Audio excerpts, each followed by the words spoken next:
दोस्तों, संदीप आगरमोल ट्यूटोरियल में आप सभी का स्वागत है। दोस्तों, ये हमारा आईटीआई इलेक्ट्रीशियन थ्योरी का लेक्चर नंबर 5.6 है। दोस्तों, पिछले लेक्चर में मैंने आपको बताया था कि इलेक्ट्रिकल कार्य, इलेक्ट्रिकल पावर और इलेक्ट्रिकल ऊर्जा क्या होती है। ठीक है, इलेक्ट्रिकल कार्य, ऊर्जा और शक्ति को मैंने डिफाइन करके आपको बताया था। दोस्तों, इस वीडियो में हम लोग जानेंगे कि चालक क्या होता है ना, चालक क्या होता है और उसके गुण क्या होते हैं। तो यह हमारा इस वीडियो का जो है फोकस रहेगा। तो दोस्तों देखिए, सबसे पहले मैं आपको बता देता हूं कि जो चालक पदार्थ होते हैं, ठीक है, चालक मटेरियल जो है, तो चालक मटेरियल को पढ़ने की दृष्टि से ताकि सुविधा हो, हमने अलग अलग 3 भागों में उसे विभाजित किया हुआ है ना। जैसे कि जो पदार्थ होते हैं उन्हें हम लोग इलेक्ट्रिकली रूप से चालक कह सकते हैं, कंडक्टर कह सकते हैं। कुछ पदार्थ होते हैं जिसमें विद्युत धारा प्रभावित नहीं होती है, उन्हें हम लोग अचालक या कुचालक कह सकते हैं। इन पदार्थों का भी अपना महत्व होता है और विद्युतिक कार्यों को करने के लिए हमें आवश्यकता होती है कि हम इन अचालक पदार्थों के बारे में भी थोड़ा स्टडी करें, थोड़ा अध्ययन करें, ताकि हम इन्हें का भी उपयोग विद्युत सर्किट बनाते समय या विद्युत युक्तियों में कर सकें। इसके अलावा दोस्तों, कुछ अलग प्रकार के पदार्थ होते हैं जिन्हें हम लोग अर्धचालक कहते हैं, जिनके बारे में हम अभी अगले लेक्चर में, जो आने वाले लेक्चर्स हैं, उनमें आपको विस्तृत डिटेल में बताएंगे। तो दोस्तों, आइए शुरुआत करते हैं चालक से। सबसे पहले देख लेते हैं चालक क्या होता है।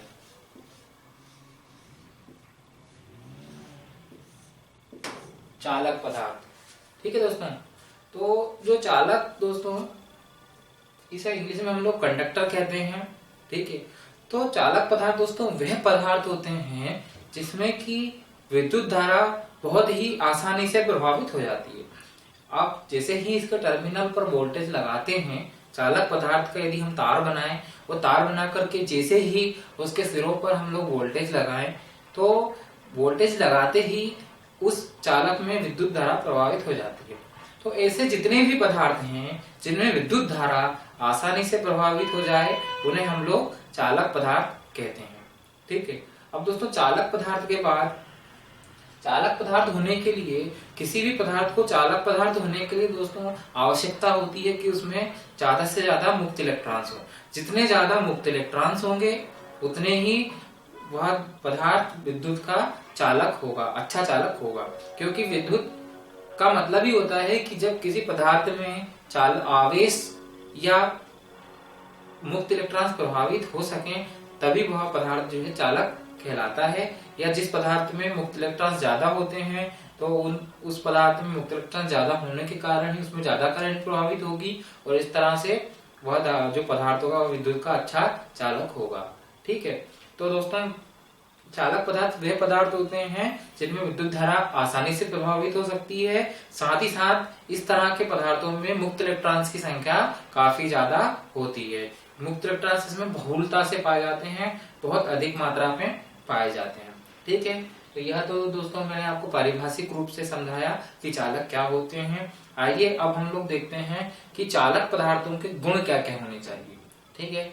यदि मान लीजिए आप किसी चालक को उपयोग करना चाहते हैं, किसी चालक को आप अपने सर्किट में यूज करना चाहते हैं, तो चालक को उपयोग करते समय, किसी चालक को, चालक पदार्थ का आप सिलेक्शन करते समय किस किस बातों का ध्यान रखेंगे, वह हम लोग देख लेते हैं। दोस्तों, यह हमारा टॉपिक हो जाएगा चालक के गुण, ठीक है। अभी हम लोग देखते हैं चालक के गुण। चालक के गुण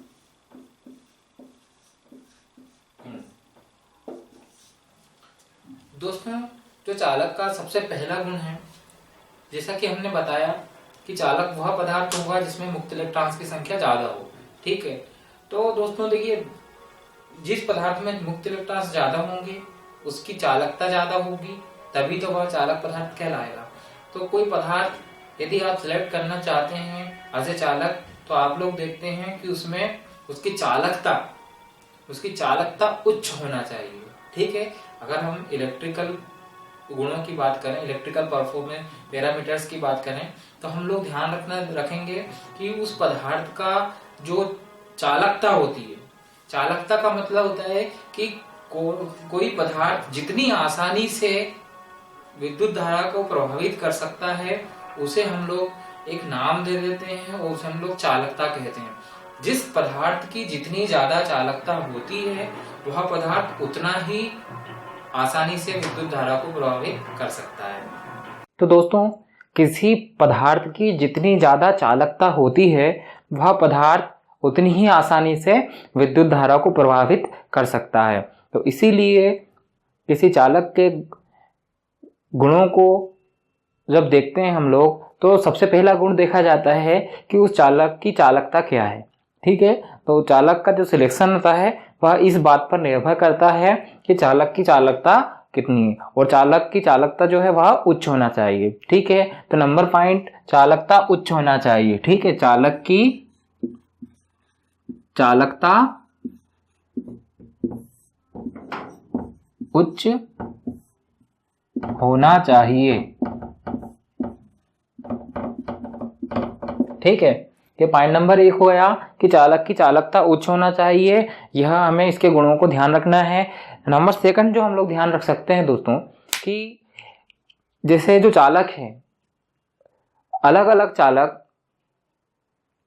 जो मुक्त इलेक्ट्रॉन्स होते हैं, उनके प्रवाह के दौरान उनके प्रवाह में एक रुकावट डालते हैं।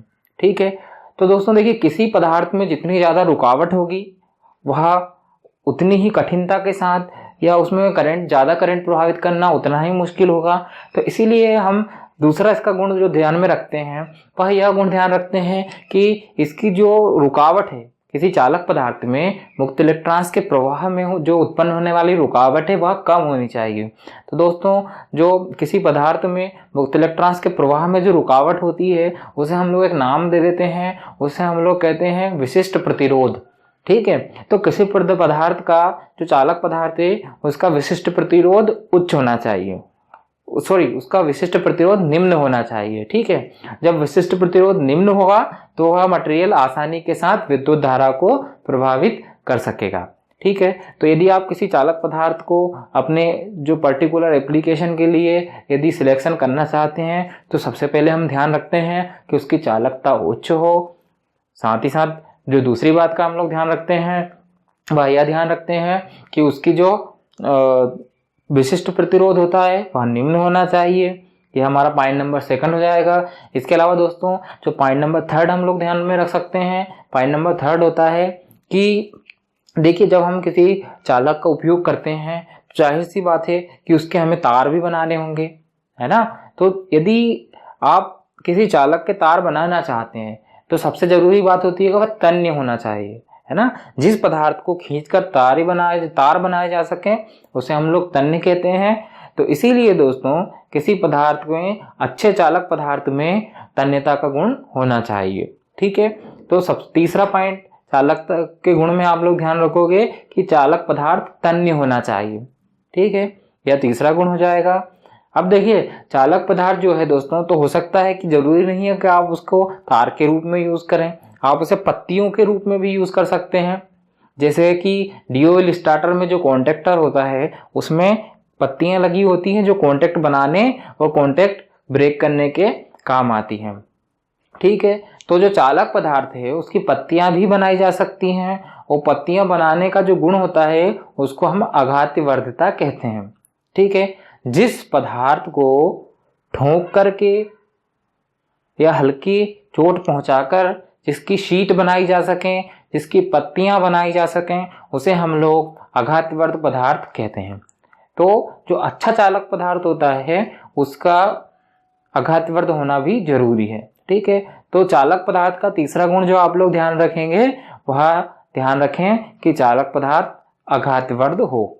ठीक है, अब इसके अलावा दोस्तों एक बात और यहाँ पर महत्वपूर्ण है कि देखिए, चालक पदार्थ हमें जो सस्ता भी होना चाहिए, तभी तो आप उसे उपयोग कर पाएंगे। वरना जो चालक पदार्थ के द्वारा बनाई गई सामग्री है वह बहुत महंगी हो जाएगी, और महंगी हो जाने के कारण हम उसका इस्तेमाल नहीं कर सकते। ठीक है, तो इसीलिए दोस्तों, चालक पदार्थ सस्ता होना चाहिए, यह भी एक चालक पदार्थ का गुण होता है।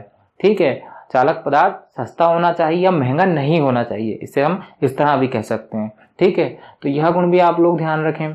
इसके अलावा और गुण में आप लोग ध्यान रख सकते हैं कि देखिए चालक पदार्थ दोस्तों ऐसा है कि मतलब कि आसानी से आपको उपलब्ध भी हो, है ना। ये ना हो कि हमें उसे निकालने के लिए या उसे प्राप्त करने के लिए बहुत सी प्रोसेस करना पड़े, है ना। तो वह भी जो है, अगर इस तरह का कोई मटेरियल है जो आसानी से उपलब्ध नहीं है तो उसे भी हम लोग चालक पदार्थ की तरह उपयोग नहीं कर सकेंगे। तो इसीलिए चालक पदार्थों का एक गुण आप लोग यह भी ध्यान रखें कि चालक पदार्थ आसानी से उपलब्ध होना चाहिए। ठीक है, इनके साथ साथ दोस्तों एक बहुत ही इम्पोर्टेंट बात यहाँ पर यह भी हमें ध्यान रखना चाहिए कि चालक पदार्थ, चूँकि हम लोग देखते हैं कि चालकों के जब तार बनाते हैं तो कुछ ओवरहेड लाइंस में भी प्रयोग करते हैं, तो वह तार पूरे साल भर वातावरण के प्रभाव में रहते हैं, वातावरण से वह लोग वातावरण के संपर्क में रहते हैं। तो इसीलिए दोस्तों जो चालक पदार्थ हैं इसे सिलेक्ट करते समय हम लोग यह भी ध्यान रखें कि जो चालक पदार्थ है वह वातावरण के प्रभावों से मुक्त होना चाहिए और नमी से भी मुक्त होना चाहिए। ठीक है, जैसे कि वातावरण के प्रभावों से हमारा मतलब होता है कि उस पर धूप का, उस पर नमी का, इनका प्रभाव नहीं होना चाहिए। नमी से जैसे उसमें जंग लग सकती है ना। तो इस तरह से दोस्तों जंग लगने के कारण भी मटेरियल जो है वह खराब हो सकता है, वीक पड़ सकता है, वह उसकी मजबूती कम हो सकती है। तो इसलिए जो चालक पदार्थ हैं वह वातावरण के प्रभावों से मुक्त होना चाहिए। अच्छा, इसके अलावा आप लोग एक बात यहाँ पर यह भी ध्यान रख सकते हैं कि चालक पदार्थों पर कई प्रकार के फोर्स काम करते हैं। जैसे कि अभी मैंने बताया आपको कि चालक पदार्थ ओवरहेड लाइंस में तार के रूप में प्रयोग किए जाते हैं। तो वहाँ पर चालक पदार्थों में जो तार होते हैं, जो खंभों के बीच में, पोल्स के बीच में जो वायर होते हैं या केबल्स होती हैं, उनके बीच में उन पर ग्रेविटी के कारण भी एक फोर्स काम करता है। तो इस फोर्स को सहन करने के लिए जो चालक पदार्थ हैं वह पर्याप्त रूप से मजबूत होना चाहिए, वरना वह कम फोर्स के कारण जो है वह कम फोर्स में ही टूट जाएगा और इस तरह से दोस्तों हमारा जो चालक पदार्थ है वह उपयोग के लिए सही नहीं रहेगा। तो इसीलिए आप लोग ध्यान रखें कि चालक जो हैं उस पर विभिन्न प्रकार के फोर्स कार्य करेंगे उपयोग के दौरान, तो इसीलिए चालक पदार्थ पर्याप्त रूप से मजबूत हो। ठीक है, तो दोस्तों यह सारी बातें आप लोग जो है चालक के गुण के रूप में ध्यान रख सकते हैं। दोस्तों अगले वीडियो में मैं आपको कुछ प्रमुख चालक पदार्थों के बारे में बताऊंगा, जैसे कि लोहा, निकेल, टंगस्टन, इन सभी पदार्थों के बारे में दोस्तों। और भी बहुत सारे पदार्थ हैं, कुछ 15-16 पदार्थों के बारे में हम जो सबसे ज़्यादा महत्वपूर्ण पदार्थ हैं उनके बारे में हम आपको शॉर्ट में कुछ ज़रूरी इन्फॉर्मेशन जो है वह अगले वीडियो में देखेंगे। तो दोस्तों यदि आपको हमारा यह वीडियो पसंद आया है तो आप इसे लाइक करें, अधिक से अधिक मात्रा में शेयर करें। और दोस्तों यदि आपने अभी तक हमारे चैनल को सब्सक्राइब नहीं किया है तो आप हमारे चैनल को सब्सक्राइब करना ना भूलें। Thanks for watching and don't forget to subscribe us.